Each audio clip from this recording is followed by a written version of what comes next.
안녕하세요. 공개 클리닉 웰 조문경입니다. 여러분 혹시 얼죽아라고 들어보셨나요? 이 추운 날씨에도 상관없이 얼어 죽어도 아이스 음료만 고집하는 사람들을 일컫는 말인데요. 저도 종종 그랬는데 12월 들어서 바꿨습니다. 근데 차가운 음료나 아이스크림을 먹게 되면은 갑자기 두통이 찾아오기도 하잖아요. 기분 나쁜 두통을 빨리 없애기 위한 방법으로는 따뜻한 물을 마셔주거나 혀를 입천장에 갖다 대는 방법 등이 있는데요. 무엇보다 차가운 음식은 천천히 드시는 게 좋고요. 추운 겨울날에 차가운 음료를 고집하다 보면은 심혈관 질환 위험이 높아진다고 합니다.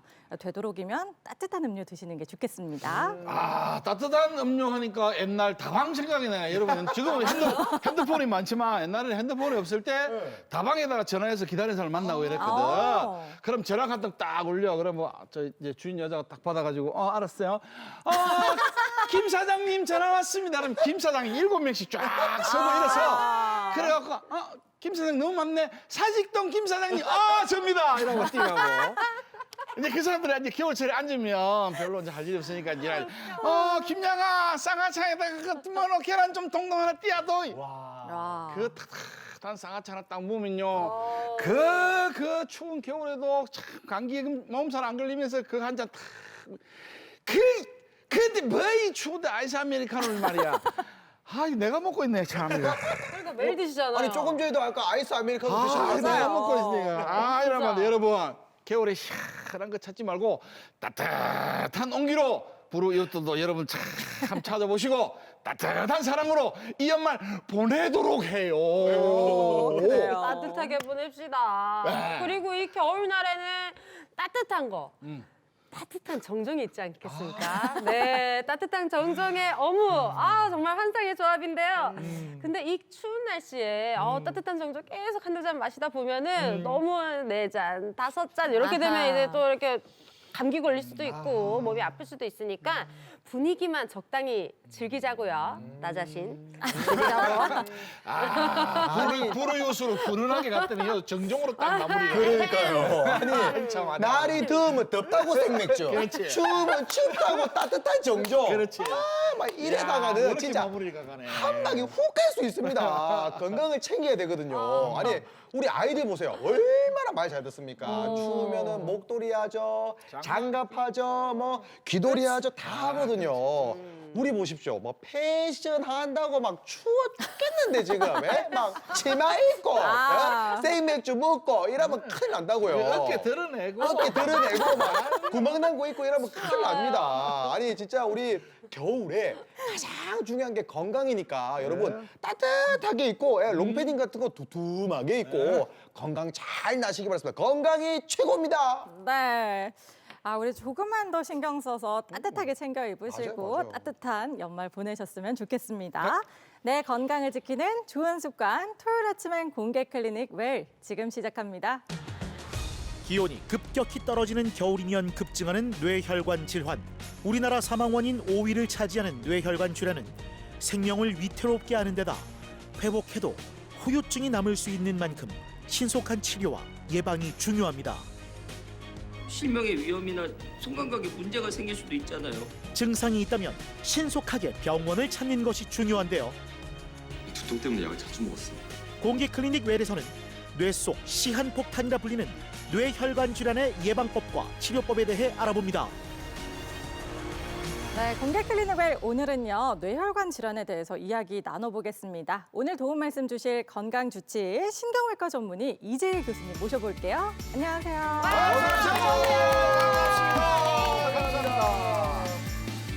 반갑습니다. 저는 여러분들의 뇌혈관 건강 그리고 지역사회 필수 의료를 담당하고 있는 신경외과 뇌혈관 전문의 이재일입니다. 교수님, 근데 겨울이 되면 자주 보이는 것 중에 하나가 심뇌혈관 질환을 주의하세요라는 그런 뉴스거든요. 근데 겨울철이 되면 특별히 뇌혈관 질환을 조심해야 되는 이유가 있을까요? 네, 겨울철에는 뇌혈관 질환이 발생하는 여러 가지 이유가 있는데요. 추운 날씨에는 혈관이 수축하게 되고 혈관이 수축하면 혈압이 올라가게 됩니다. 이러한 고혈압 환경이 심뇌혈관 질환의 위험 요소가 될 수가 있고요. 두 번째는 추운 환경에 노출되게 되면 피 속에서 혈전이 잘 생깁니다. 피가 잘 응고하는 그런 기전이 발생할 수 있기 때문에 그런 혈전들이 뇌혈관을 맞게 되면 뇌경색, 즉 뇌혈관 질환이 잘 발생하게 됩니다. 또 하나는 여러분들도 봄이나 가을에는 열심히 운동하시는데 추운 겨울날에는 그 이불 속에서 이제 있고 싶고 밖에 이제 운동을 좀 덜하게 되죠. 숨쉬기 그런 힘들고. 환경들이 뇌혈관 질환 발생 비율을 높이게 됩니다. 사실 제 나이가 되면 이제 뇌출혈 뭐 뇌에 대한 문제로 이제 조금 이래 주변에 뭐 이런 이야기들이 많이 들리고 있는데 뇌혈관 질환 이런 거 종류가 많습니까? 뭐 어떻습니까? 예, 뇌혈관 질환은 뇌혈관에 발생하는 여러 가지 문제로 인한 질환들을 포괄하는 그런 그 질환명인데요. 예. 쉽게 생각하시면 그 뇌경색이라 불리는 혈관이 막혀서 발생하는 질환과 뇌출혈이라고 하는 혈관이 파열돼서 발생하는 질환 크게 두 가지를 뇌혈관 질환이라고 합니다.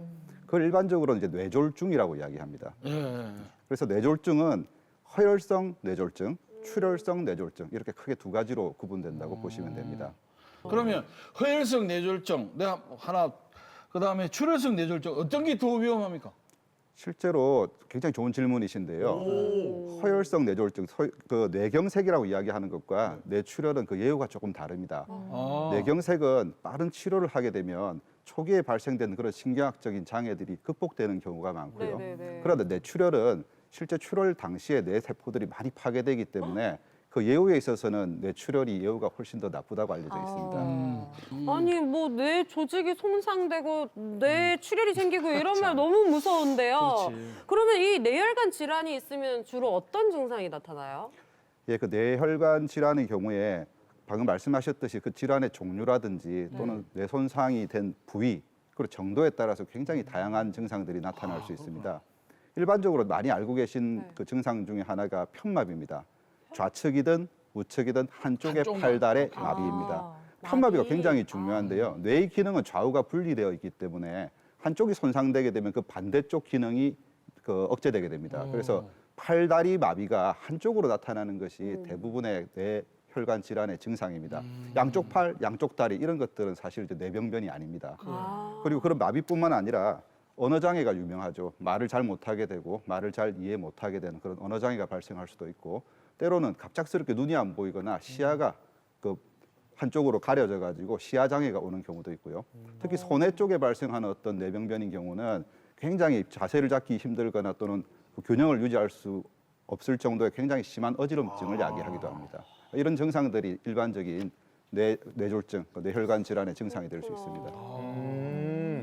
아니 근데 두통은 뭐 사실 일반적으로 많이 좀 겪는 거잖아요. 평소에도 많이 생기고 일이 좀 잘 안 될 때 아이고 좀 두통이 맞아, 생긴다 맞아, 약 먹고 코스피 코스닥 떨어진다 아유 머리 아프다 약 먹기도 하고 두통은 이렇게 다가오는 건데 뭐 그 특별하게 좀 차이점이 있는 건가요 그러면? 예, 방금 제가 이제 녹화 전에 고인범 선생님께서 그 두통에 대해서 저하고 잠시 상담을 하셨는데요. 대부분의 그 두통은 그 뇌혈관 질환과 관계없는 경우가 대부분입니다. 그래서 일상적인 두통들은 걱정하실 게 하나도 없는데요.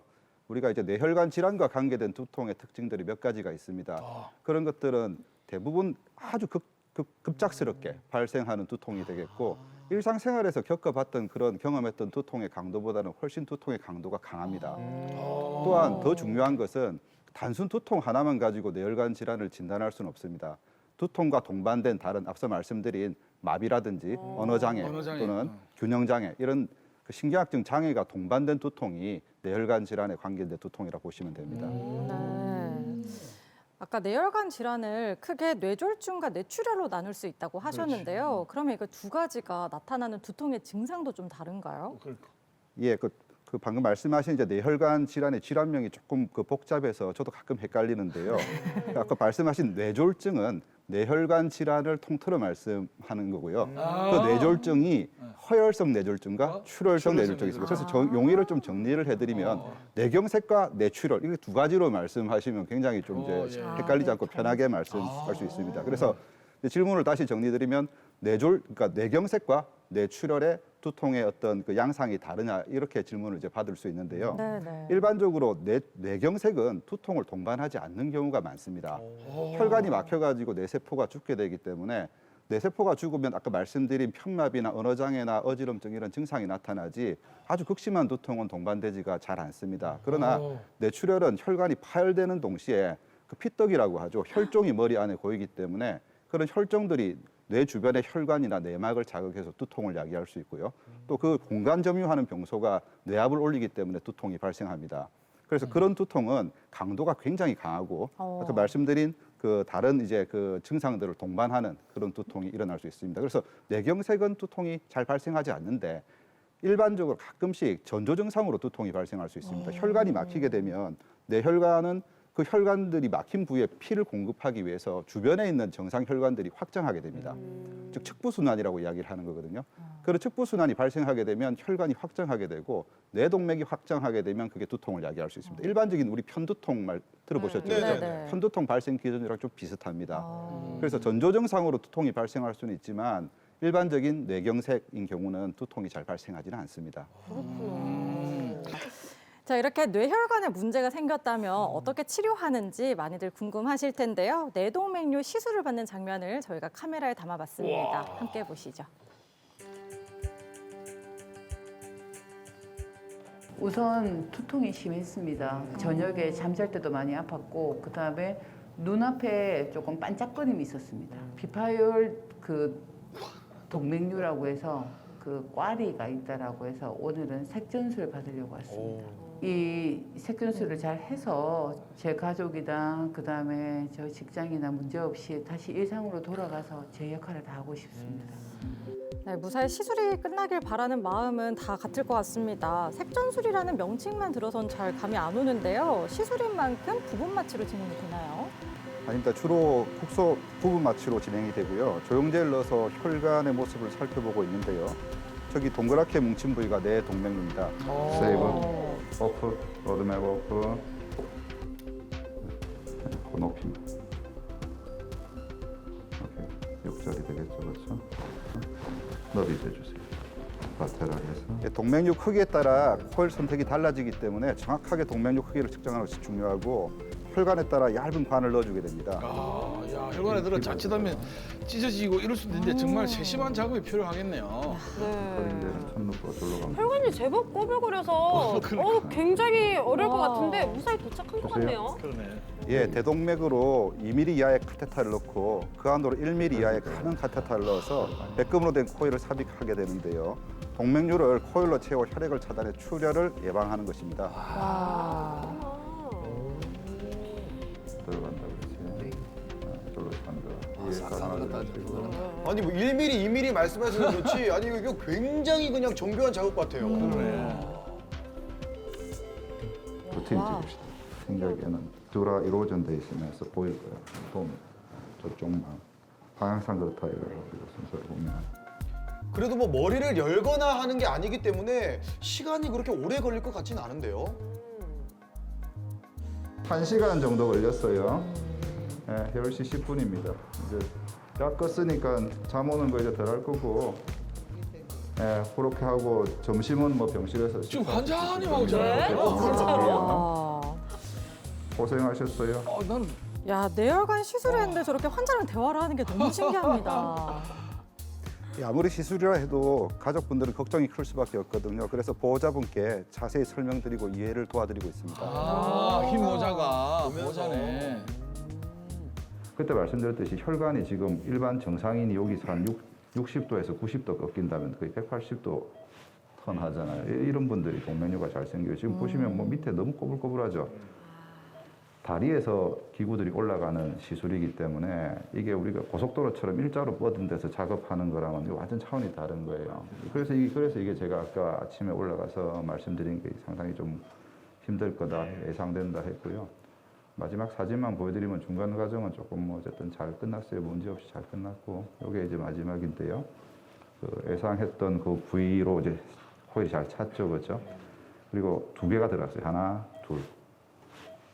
스텐트가 이제 겹대졌죠. 겹대져가지고 2개를 커버했기 때문에 뭐 코일들 나오는 거 없이 깨끗하게 잘 처리됐고요. 보시면 이렇게 돼 있어요. 이 루프 하나가 나온 것처럼 보이지만은 요거는 옆에서 보면 나온 게 아니고 혈관벽에 붙어 있어요. 스텐트하고 벽 사이에 끼어 있기 때문에 전혀 혈류에는 지장이 없고요. 여기 보시면 까만 게 피인데요. 전혀 안 들어가지 않습니까?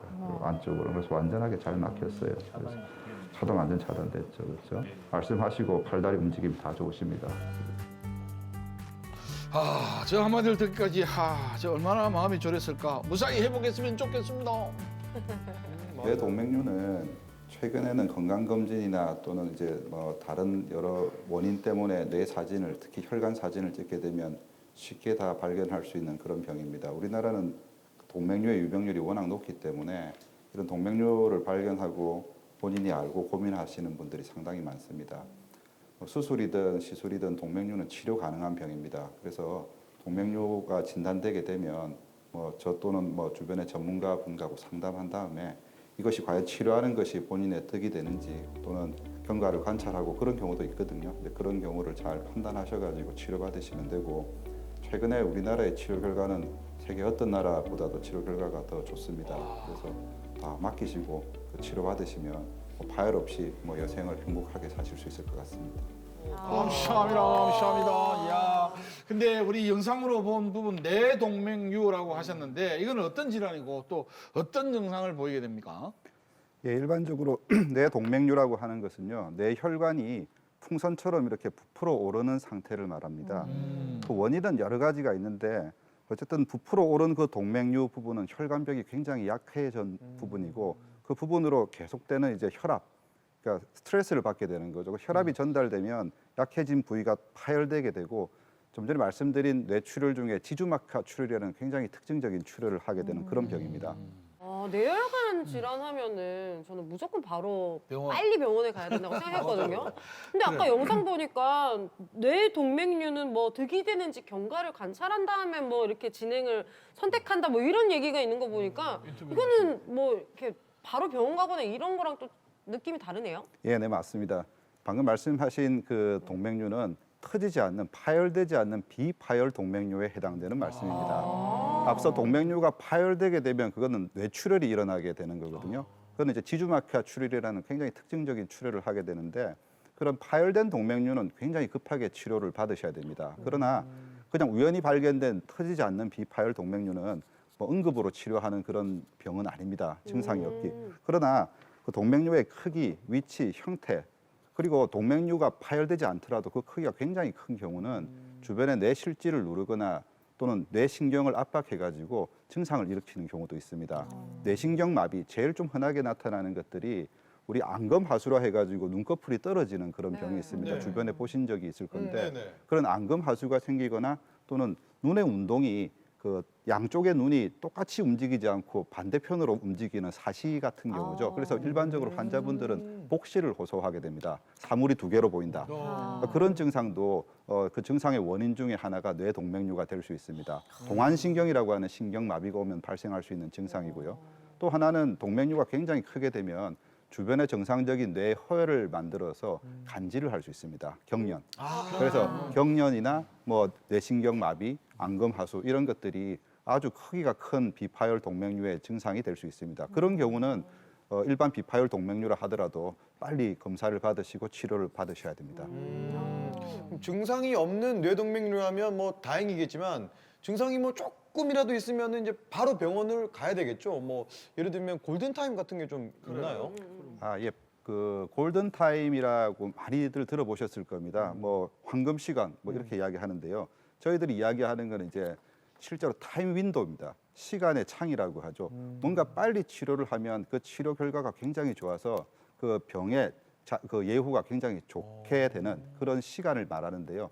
비파열 동맥류는 그런 골든타임이 해당되지가 않습니다. 아까 말씀드린 응급으로 빨리 치료하는 게 아니고 골든타임이 해당하는 그 뇌혈관 질환은 뇌경색입니다. 혈관이 막혀가지고 발생하는 뇌세포가 손상되는 뇌경색인 경우에 골든타임의 정의가 있습니다. 보통 일반적으로 뇌혈관이 하나 막히게 되면 1분에 몇 개 정도의 뇌세포가 손상될 것 같습니까? 100개 정도 아닐까요? 100개요? 60개? 100개? 150만 개에서 200만 개의 세포가 사멸되게 됩니다. 150만 개. 만 개요? 150만 개입니다. 와. 세포가 150만 개면 대략적으로 그 세포와 세포 사이에 시냅스라고 이제 연결이 돼 있는 거는 수억 개가 1분에 없어지게 됩니다. 그래서 시간이 굉장히 중요한 것이거든요. 일반적으로 혈관이 막히게 돼가지고 뇌경색이 오게 되면 우리가 치료를 하는 거 들어보셨죠? 뭔가 약을 쓰고 또는 시술을 해서 뇌경색 치료를 한다라는 그런 치료의 목표는 이미 죽어버린 뇌를 되살리는 것이 아닙니다. 손상된 뇌, 즉 사멸된 뇌세포는 어떠한 치료를 하더라도 다시 살릴 수는 없습니다. 우리가 페넘브라라고 이야기하는데요. 주변부라고 합니다. 세포들이 다 죽은 뇌세포의 주변부는 이제 곧 죽을 부분이죠. 이제 간단하다고 표현을 하잖아요. 이제 조금만 더 시간이 지체되면 그 부위의 뇌세포들이 다 사멸되는 부분입니다. 실제로 죽은 뇌하고 그런 간단하게 이제 곧 죽을 그런 부위들을 재빨리 혈류를 재개통시킴으로써 더 이상의 이제 괴사를 막는 그 치료가 뇌졸중 치료의 가장 핵심이거든요. 그게 시간과 제일 관계 있습니다. 빨리 이제 혈관을 재개통시켜야지 그런 주변부에 있는 뇌세포들을 살릴 수 있거든요. 네, 이번에는 뇌혈관 질환에 대해서 잘못 알고 있는 상식을 바로잡는 팩트체크 시간입니다. 자, 첫 번째 팩트체크입니다. 손발 저림은 뇌졸중의 전조 증상이다. 자, 손발이 저린 거. 손발이 저린 게 전조 증상이다. 아하. 자, 자. 하나, 둘, 셋. 아까 뭐 손발 저림 이야기가 나왔고 뇌로 가는 혈압 이제 사실은 우리가 앉았다가 딱 일어났을 때 다리가 저린 거는 그 순간 동안 피를 이렇게 딱 접어서 못 통하게 했기 때문에 저림 증상이 나는 거거든. 머리에도 피가 딱 가는 걸 딱 한 쫙 막아놨다면 어지럽겠지. 에이, 손발 저림이랑 손발 마비랑은 엄연히 다르잖아요. 엄연히 다른데 어쨌든 저림은 이 혈액순환이 잘 안 되기 때문에 생기는 게 저리는 거고 아까처럼 말씀한 한쪽 마비 뭐 이런 게 마비가 전조 증상이라고 나는 분명히 아까 그렇게 들은 것 같은데? 이거 보세요. 아니 뭐 갑자기 한 번에 마비가 됩니까? 저림이 오다가 일어나? 마비로 가는 거지. 가랑비에 어쩌는 줄 모른다고 여러분. 예? 이게 처음에 전조 증상입니다. 이게 보통 뇌졸중이나 뭐 뇌경색 이런 분들이 처음에 조금 저리다는 이야기를 저는 들은 것 같거든요. 이게 약간의 처음에 몸에서 보내는 신호일 것 같습니다. 이걸 알아차리고 병원으로 가야 된다는 말이죠. 예. 그럼 손발 저린 사람들 다 병원 가게요? 그러니까 한 번씩 가봐야지. 예, 한 번씩 금진해야지, 금진. 너무 막 저리고 하면 가봐야지. 예. 아닐걸요? 맞죠? 아니죠? 자, 과연 손발 저림이 뇌혈관 질환과 관련이 있을까요, 교수님? 네, 정답은 X입니다. 관계 전혀 없어요? 이거 봐. 네, 아니 지금 뇌졸중하고 정상관계가 자, 예, 사실은 뭐 어떤 증상이 한 그 질환의 그 증상이다 아니다를 OX로 말하기는 상당히 조금 어려운 부분도 있습니다만 일반적으로 손발 저림이 다 뇌졸중, 소위 말하는 뇌경색이나 뇌출혈의 증상인 경우는 매우 드뭅니다. 앞서 말씀드렸던 뇌졸중의 증상은 뭐 편마비, 말씀 잘하셨습니다. 한다미 선생님께서 공부를 많이 집중해서 하셨는데요. 집중하세요. 편마비나 맥주만 감각 이상이 있을 수 있는데요. 그 감각 이상 또한 편측으로 나타납니다.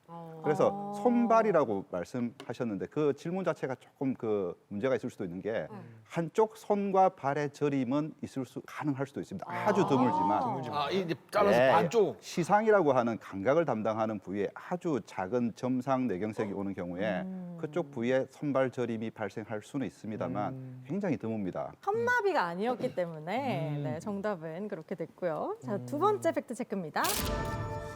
코골이 많이 하면 뇌졸중 위험성이 높다. 이거 뭐 우리가 공클의 그 가족이라면 아는 거죠.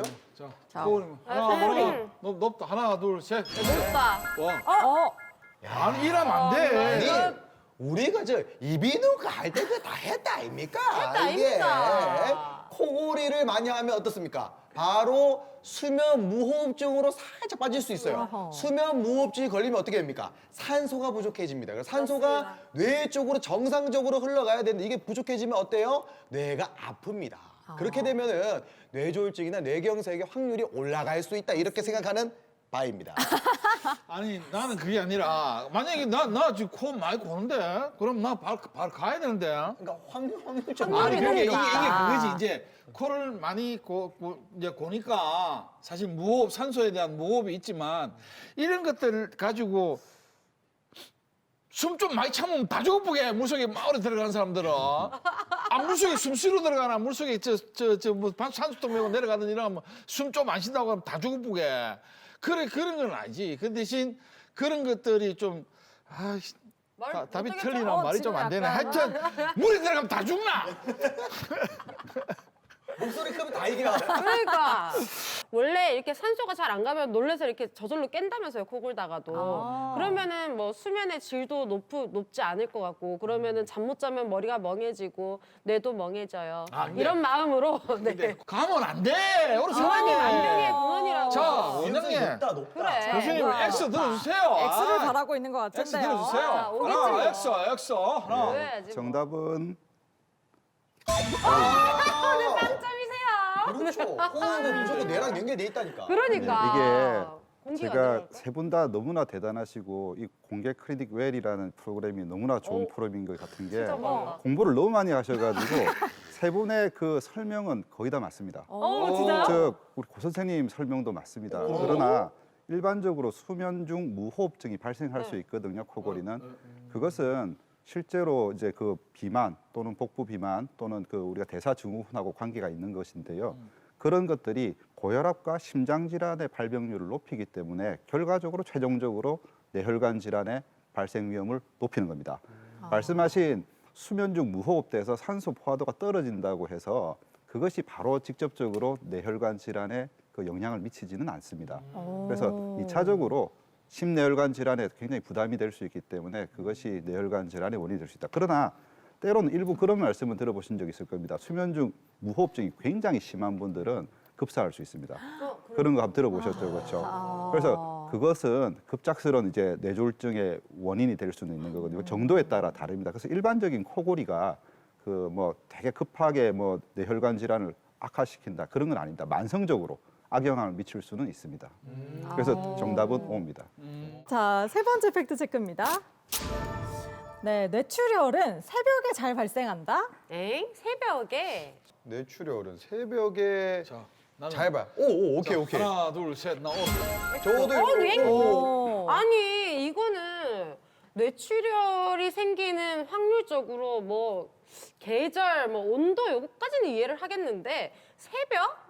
그거는 좀 아닌 것 같아요. 오전이든 뭐 오후든 새벽이든 아무 상관없을 것 같아요. 아니 우리가 보통 이제 전쟁이 언제 일어납니까? 바로 방심할 때입니다. 예? 아니 우리 뇌출혈 새벽에 혈관 애들이 촘촘히 자고 있고 좀 쉬는 시간 요렇게 하고 있는데 그때 갑자기 공격이 들어오면 어때요? 지는 겁니다. 그래서 애들이 약간 이렇게 좀 약해져 있을 때 그때가 바로 좀 새벽일 것 같거든요. 특히나 이제 어르신들은 새벽 운동하는 거 저는 위험하다는 얘기를 좀 들은 적이 있는 것 같아가지고 그래서 오를 한번 들어봤습니다. 아, 우리 김진 씨가 이제 내하고 좀 닮아오네. 좋아요. 임진왜란 6.25 같다고 오네. 6.25가 말이죠. 2월 25일 날, 1월 날 아침에 탁 터졌거든. 사람들이 딱 방심하고 이제 놀러 갈 때 터진 거거든. 임진왜란이 말이요. 우리 조선시대에 사람들 이렇게 내론 소론 사고 싸우고 날리고 지고 막 이래서 할 때 딱 왔다고. 그런 것처럼 활동이 왕성하고 있을 때는 열도 좀 오르고 이럴 때는 뭔가 편안하게 잘 돌아가지만 아무 방심하고 있던 이 아침에 그걸 딱 되면 내가 혈압 이래 제로 가도 그런 걸 써놨어. 그냥 뭘 운동을 하고 왔으면 좀 안정을 좀 취하고 나서 하십시오. 자, 이런 것처럼 가만 있다가 턱 닥치면 이게 가는 거야. 이야, 이것까지 아니면 내 다시 공부해야 되는데 큰일 났네. 네, 빵점 되십니다. 아니 진짜 어제 설득력 있는 이야기였고 역시 대배우님의 지식은 아주 아니 빵점한테 무슨 대배우님의 지식이래요. 반대하네요. 같은 편이잖아요 이제 지금. 진짜 반대하네. 50년 6월 25일 아침 8시. 야, 약간 묘하게 설득되는 것 같기도 하고. 자, 뇌출혈이 특별히 잘 생기는 시간대가 있나요, 교수님? 시간대가 진짜? 정답은요? 예, 먼저 정답부터 공개하겠습니다. 네. 정답은 천재.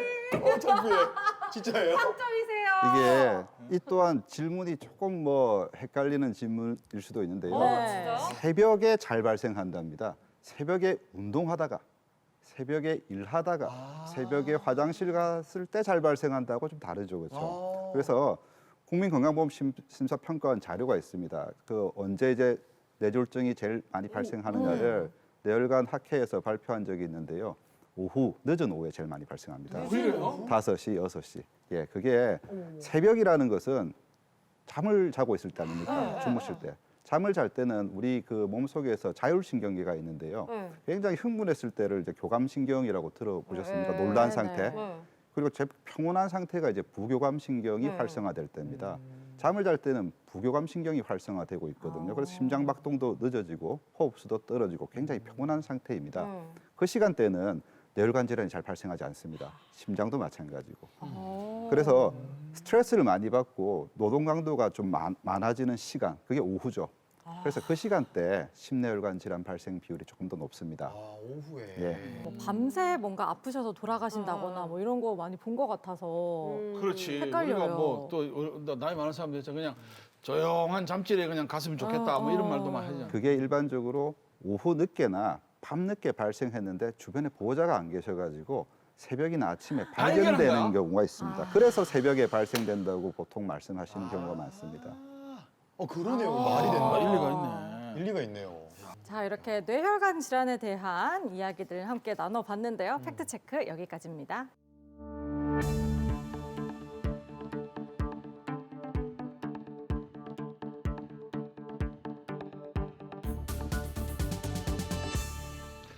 야, 그 우리 그 옛날에 뭐 진짜 그 화장실이 이제 밖에 있는 시절 겨울에 요새는 안에 다 집 안에 다 화장실이 있으니까 밖에 있는 시절에 밖에 가다가 뭐 쓰러지가 다시 안 들어와서 나가보면 넘어져 있는 뭐 이런 겨울철 어떤 조심할 것도 있지만 그 원인 말고 뇌혈관 질환에 생길 수 있는 이런 조심해야 될 이런 게 있습니까?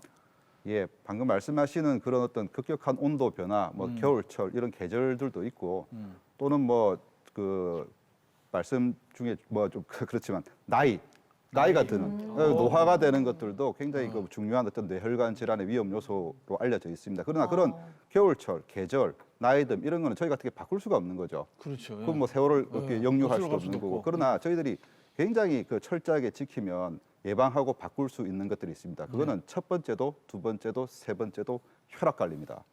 고혈압이 가장 그 뭐 뇌혈관 질환, 특히 심뇌혈관 질환에 나쁜 영향을 미칠 수 있는 그런 병이기 때문에 철저하게 혈압을 관리하셔야 됩니다. 그런 혈압 관리는 약을 드셔서 관리하는 것도 있지만 우리가 소금을 좀 식생활을 덜 짜게 먹어서 식단을 조금 싱겁게 해서 혈압 관리도 하셔야 되거든요. 뿐만 아니라 그 우리가 유전 비만 또 뭐 대사증후군 들어보셨죠? 예. 그런 이제 살 빼는 그 운동을 통해서 또는 식단 관리를 통해서 그런 비만과 대사증후군도 뇌혈관 질환, 즉 뇌졸중과 관계가 있고요. 또 뭐 당뇨, 고지혈증 이거 워낙 유명하지 않습니까? 이런 병들도 관리를 잘 하셔야 됩니다. 그러나 그보다 더 관리를 할 수 있는데 진짜 실천하기 어려운 것이 흡연입니다. 흡연. 담배를 피시는 분들이 뇌혈관 질환, 소위 말하는 뇌졸중을 앓고 나서 담배를 못 끊는 분들이 굉장히 많습니다. 그만큼 담배는 뭐 미국에서도 뭐 분류를 하기 일반 마약보다 더 이제 중독성이 강하다고 하지 않습니까? 그래서 흡연하시는 분들은 무조건 금연하셔야 됩니다. 그래서 그런 관리들이 뭐 질환, 뭐 겨울철 또는 뭐 추운 날씨보다도 더 중요한 어떤 요소가 될 수 있습니다. 아니 그럼 뇌동맥류가 뭐 증상이 없으면 지켜본다고 하셨는데 지켜보는 것도 어느 정도 되고 나면은 시술이나 이제 수술을 해야 되잖아요. 그 정도가 좀 있을 것 같은데요. 예, 그 뇌동맥류가 발견됐을 때 지금 말씀드린 거는 파열되지 않은 파열된 동맥류는 뭐 이유를 막론하고 치료를 해야 됩니다. 무조건 치료를 해야 되는 병이고 파열되지 않는 동맥류는 이것이 이제 과연 치료를 했을 때 득이 되느냐 또는 실이 되느냐, 잃는 것이 맞느냐, 얻는 것이 맞느냐를 고민해야 됩니다. 동맥류는 제일 중요한 것이 그런 치료를 결정하는데 가장 중요한 것은 발생된 위치입니다. 어디에 생겼느냐에 따라서 이놈이 앞으로 터질 것인지 또는 파열되지 않을 것인지가 결정돼 있습니다. 뇌를 우리가 그 위치가 있는데요. 안동맥이라고 하는 눈분절 동맥에서 더 심장에 가까운 쪽, 즉 근위부 쪽의 동맥류는 파열되지가 않습니다. 터지지 않는 동맥류인데 그 동맥류를 이제 치료할 그 이유나 명분이 없는 것이죠. 그래서 그 미국도 그렇고 우리나라도 그렇고 학회마다 이제 치료 가이드라인이 있는데요. 그 가이드라인에서 그 위치보다 근위부에 생긴 동맥류는 치료하지 말라고 돼 있습니다. 그래서 모든 동맥류가 다 있다고 해서 치료하는 건 아닙니다. 오히려 그쪽에 발생된 동맥류 발생 비율이 조금 높거든요. 그래서 제가 아까 치료하지 않는 동맥류는 주기적으로 영상 추적 관찰을 권유드리는 게 그런 위치에 있는 동맥류고요. 또 하나는 크기가 중요합니다. 우리 풍선 불다 보면 풍선이 커지면 잘 터지지 않습니까? 네. 동맥류도 마찬가지입니다. 크기가 큰 동맥류는 잘 터집니다. 그래서 크기가 큰 동맥류는 적극적으로 치료를 해야 되고요. 또 하나는 환자의 나이입니다. 즉 여명이죠. 우리가 앞으로 발생할 것을 예측해서 치료하는 굉장히 좀 드문 질환입니다. 우리가 다른 치료는 뭔가 병이라는 것이 생겼을 때 그게 뭐 암이 돼도 그렇고 뭐 다른 병도 그렇고 뭔가 증상이 발생하고 뭔가 이제 병이 됐기 때문에 치료를 하는데 동맥류는 사실 터지지 않고 평생 가지고 가면 이게 병이 아닐 수도 있습니다. 안 터지고 그냥 다른 이제 뭐 병으로 또는 이제 노안으로 돌아가시면 이거 동맥류는 본인한테는 병이 아니거든요. 그러나 이게 이제 확률로 우리가 이제 계산을 하는 거죠. 이게 평생 살면서 이놈이 이제 문제를 일으킬까? 문제라는 것이 파열될지 터질지 아닐지를 고민해야 되기 때문에 그래서 치료의 득가시를 굉장히 잘 따져야 됩니다. 특히 치료하는 분의 경험도 중요합니다. 내가 치료를 굉장히 많이 했고 치료함에 있어서 합병증 발생 비율이 굉장히 낮은 사람이라면 조금 위험한 동맥류라도 치료를 시도해 볼 수 있고 권유해 볼 수 있습니다. 근데 제가 굉장히 좀 경험이 조금 적고 치료하면서 합병증이 좀 많았다. 그렇다면 저는 굉장히 안전한 동맥류만 치료를 해야 되는 거거든요. 그래서 상당히 고려하는 요소들이 많습니다. 동맥류. 네, 이번에는 뇌동맥류 수술하는 장면을 보기 위해서 저희가 병원을 다녀왔는데요. 화면 함께 보시죠. 네, 환자분은 1년 전에 두통으로 건강검진에서 발견된 양측 중대뇌동맥 분지부 비파열 동맥류를 진단하셨고 1년 전에 우측에 대한 비파열 동맥류에 대해 개두술 및 동맥류 결찰술을 시행하였고 오늘 좌측에 대한 그 수술을 시행하실 예정입니다. 이런 동맥류를 다발성 동맥류라고 하는데 보통 동맥류가 이제 유전적 질환이나 어떤 그 요인 때문에 하나가 발생되지 않고 두 개, 세 개가 발생되는 경우도 간혹 있습니다. 그런 경우는 하나가 발생된 동맥류에 비해서 훨씬 파열 위험성이 높기 때문에 적극적으로 다 치료를 하는 것이 원칙입니다. 야, 동맥류가 하나만 있어도 너무 걱정되실 텐데 여러 개가 있다면 얼마나 근심이 깊으실까요? 그래서 이번에 수술하시는 거죠? 네, 그 개두술이라 하는 머리뼈를 열어서 수술을 진행하게 됩니다. 현미경을 통해서 뇌혈관을 보면서 문제가 되는 동맥류 부위로 접근하고 있는 모습이고요. 우선 주변에 있는 혈관을 조심스럽게 저렇게 박리를 하는 모습입니다. 와. 시술은 코일로 혈액 가는 걸 막아줬다면 이 수술은 동맥류 입구에 클립을 이용해서 집게를 집어서 혈액이 가는 것을 막는 방법을 말합니다. 야, 저런 식의 클립이 보이는데 저래 봐서 그렇지 억수로 작겠죠? 네, 실제 크기는 5mm입니다. 엄청 작습니다. 수술만큼 마무리 잘 됐으면 좋겠네요. 그러니까. 아이고. 굉장히 정교한 수술인 것 같아요, 진짜. 고도의 또 집중력이 필요할 것 같습니다. 대단하시다. 이 정맥이 굉장히 동맥류에 많이 붙어 있지만 이 동맥류를 다 박리를 해서 주변에 있는 두 혈관들 그리고 정맥들이 다 보존된 게 확인되고 있습니다. 그래서 수술 중 성공적으로 결찰술이 잘 끝났습니다. 회복 기간은 수술 후에 이제 하루 정도는 주간자실에서 저희가 집중 관리를 하고 수술 후 8일째 퇴원하실 수 있습니다. 보통 3일째 정도 될 때부터는 일상생활 다 혼자 하실 수 있도록 회복 가능합니다. 와. 네, 이번에 만나볼 분도 다발성 동맥류가 있어서 병원을 찾으셨는데요. 이전에 다른 병원에서 한 차례 치료를 또 받으셨다고 합니다. 친구들이 뭐 사진을 찍은 게 뭐 있다고 그러면 나도 한번 찍어볼까 이래 됐는데 왼쪽에 3개, 오른쪽에 2개, 5개를 하는 거라 이런 게 한목을 못 하잖아요. 한목을 못 하는데 3개 할 때 시간이 6시간 걸렸어. 아들하고 딸하고 빠른 데를 한번 가보자. 너무 이거 오래 있어도 안 되니까 여기를 한번 가보자. 오늘 수술 7일차인데 좀 어떠십니까? 아유 많이 좋아졌습니다. 편하시고 통증은 좀 어떠신가요? 아유 조금 그렇지만 지금 아무치도 안 합니다. 아무치도 안 없어요. 수술로 제가 이제 수술 중에 찍은 사진들을 가지고 네. 설명드리겠습니다. 이게 수술 전에 이제 촬영하신 그 동맥류 사진이고요. 동그란 게 보이는 게 이제 혈관 혹이 되겠습니다. 풍선이죠, 그렇죠? 다른 동맥류 2개를 색전술로 치료를 먼저 받으셨었고 그 치료 방법이 이 동맥류 치료에는 적합하지 않아서 제가 이제 개도를 해서 수술을 했고요. 이게 실제 수술 중에 찍은 사진인데 보시면 이렇게 뭐 꽈리처럼 뭐 사탕처럼 부풀어 올라와 있는 게 보이시죠, 그렇죠? 이게 이제 조영술에서 보였던 실제 모습입니다. 그리고 이게 이제 집게를 찍고 난 사진인데요. 아래쪽으로 하나가 집게가 들어가 있고 위쪽으로 하나가 더 들어가서 이 정맥을 완전히 살리면서 동맥류 경부에 목에다가 집게를 집어서 이제 피가 전혀 안 들어가도록 반도를 이렇게 해놨습니다. 이 피가 안 들어가야지 이게 이제 터지지 않는 거죠, 그렇죠? 그래서 파열 막는 치료 방법으로서는 이런 배두를 해서 경부 결찰하는 것이 굉장히 효과적입니다. 이제 이 동맥류에 대해서 관리를 조금 하셔야 될 것들은 어쨌든 다발성으로 생긴 동맥류이기 때문에 아주 드물지만은 다른 부위에 동맥류가 생길 수 있는 가능성은 있습니다. 그래서 아주 낮아요. 그 가능성이 높진 않은데 아주 뭐 드물게 생기기 때문에 제가 주기적으로 사진 찍으면서 그런 부분을 조기 발견할 수 있도록 추적 관찰해드리겠습니다. 아이고, 너무 감사합니다. 저번에 앞에 보내는 시간은 짧았지만 눈이 안 보이니까 너무 그걸 했는데 이번에는 막 하고 나니까 너무 깨끗하고 막 빨리 그걸 되니까 너무 기분도 좋고요. 막 선생님한테 보답할 거는 없고 내가 진짜 전번에 처음 할 때도 아무것도 모르고 가서 해가지고 막 마취가 깨고 나니까 앞이 안 보이니까 막 그 요번엔 또 막 또 걱정이 되고 이렇지만 너무 기분이 좋습니다. 자, 이제 수술해서 그런 문제가 있었다는데 수술 전에 걱정이 많이 크셨을 텐데 무사히 잘 끝나서 정말 다행입니다. 앞으로 건강하세요. 저도 목요일 제가 퇴원시켜 드릴 테니까 집에 가서 파티하십시오. 그러네요. 수술도 잘 됐고 경과도 좋으니까 빨리 집에 가서 파티하시길 바라겠습니다. 네, 술로 하면 안 여기 됩니다. 진짜 넘기신 만큼 이제 건강하시길 바라겠습니다. 진짜 기원합니다. 아유, 너무 기분 좋지.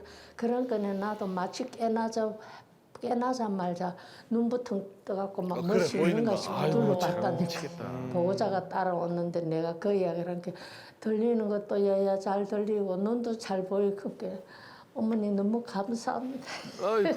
하도 6개월 동안 고생을 많이 해놔니까. 예, 어쨌든 간에 선생님 시키는 대로 앉아 하고 앉아 내가 앉아 또 내 나름대로 이제 건강을 찾아야지.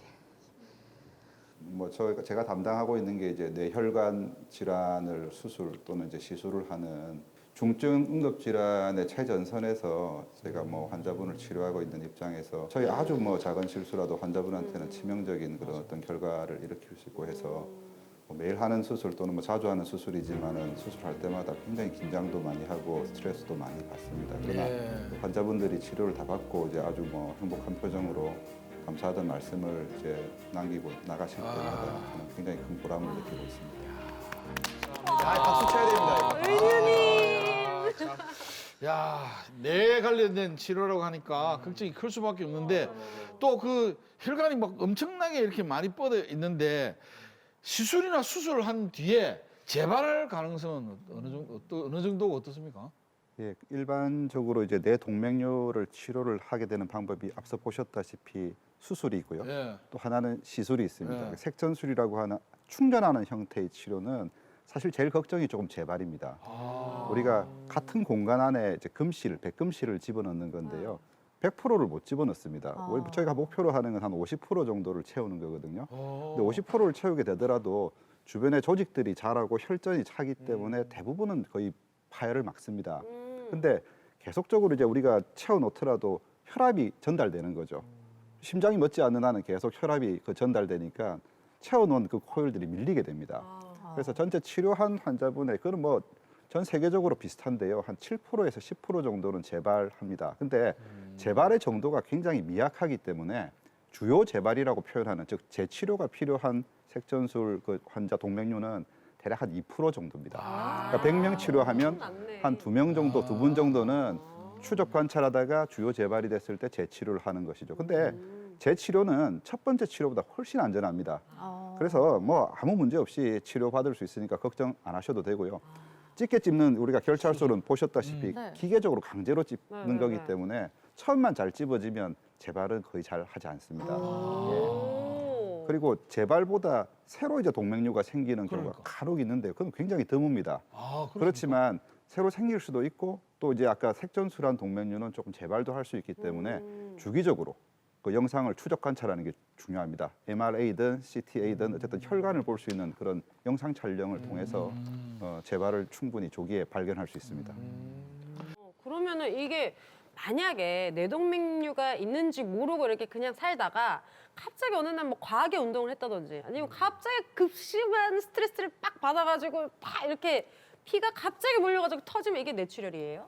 예, 그게 이제 뇌출혈은 아까 그 출혈이 생기는 혈관의 종류에 따라서 네. 동맥류라고 하는 그 어떤 기형적인 혈관의 부분이 터지면 그건 지주막하 출혈이라는 출혈을 하게 되고요. 방금 판담 씨가 말씀하신 출혈은 그런 동맥류가 터진 게 아니고 네. 굉장히 작은 관통동맥이라고 있습니다. 그거는 이제 크기가 관통동맥. 보통 한 0.2에서 0.3mm, 200에서 300 마이크로미터 정도 되는 혈관이 보통은 터집니다. 굉장히 약하기 때문에 그런 게 터지게 되면 뇌내 출혈이라고 하는 이제 피딱지, 피떡이 이렇게 형성되는 출혈이죠. 그러니까 그게 대부분은 고혈압성 출혈입니다. 그래서 스트레스를 받게 되면 혈압이 순간 오르지 않습니까? 네. 굉장히 큰 스트레스. 그래서 오후에 스트레스 많이 받고 뭐 엄청나게 이제 혈압이 오르는 상황이 되면 그런 작은 혈관들이 터지게 되고 그 터진 혈관이 만든 출혈이 뇌내 출혈이 됩니다. 근데 왜 그 저 설명하실 때 이 크기를 이렇게 하세요? 이렇게 피가 막 모이는 거야? 저는 이제 현미경을 보기 때문에 이게 이만큼 보입니다. 실제로는 피양은 얼마 안 됩니다. 뭐 머리 안에 피양은 100cc도 안 되는데 저한테 이만큼 보입니다. 자꾸 이렇게 하시길래 선생님 이만큼 많이 터지는 것처럼. 내 머리 좀 크긴 하지만 피가 이만큼 쌓이는 거 같아요. 자, 그 걱정이 그러면 뇌출혈은 또 치료를 해야 되잖아요. 이게 예. 뇌출혈 치료가 좀 더 어려울 것 같기도 하고 그런데 어떻습니까? 예, 그러니까 뇌출혈만 이제 치료를 말씀드리면 뭐 뇌경색은 아까 보셨듯이 혈전을 녹이고 네네, 빼내고 하는 빼내고. 치료를 하면 되는 것이고요. 뇌출혈은 제가 아까 뇌경색 그 고임업체님께서 질문을 하셨는데 뇌경색보다는 여우가 안 좋은 이유가 출혈이 발생해버리면 그 부위의 뇌는 다 손상이 다 돼버립니다. 그러면 출혈 수술의 목적은요. 그 출혈 때문에 주변에 그 나쁜 영향을 2차적으로 미치게 됩니다. 네. 우리 손목 발목 삐어 보셨죠? 우리가 이제 염자라고 하죠. 염자가 생기게 되면 그날보다는 그 다음 날이 더 붓고 한 2, 3일째 굉장히 많이 붓죠. 맞아요. 한 일주일째까지 굉장히 뭐 많이 부을 겁니다. 그러다가 서서히 이제 부종이 빠지는 게 일반적인데요. 뇌도 마찬가지입니다. 혈액은 혈관 안에 있어야 되는데 그게 혈관 밖으로 벗어난 게 뇌출혈이지 않습니까? 그렇지. 그럼 그때부터 그 피딱지들이 주변에 굉장히 심한 염증 반응을 일으키게 됩니다. 부종이 생기는 거죠. 그리고 정상적인 뇌출혈 이외의 뇌세포들이 그런 2차적인 손상 때문에 영향을 받고 파괴가 되거든요. 그걸 막기 위해서 혈종을 제거하는 겁니다. 수술의 목적은.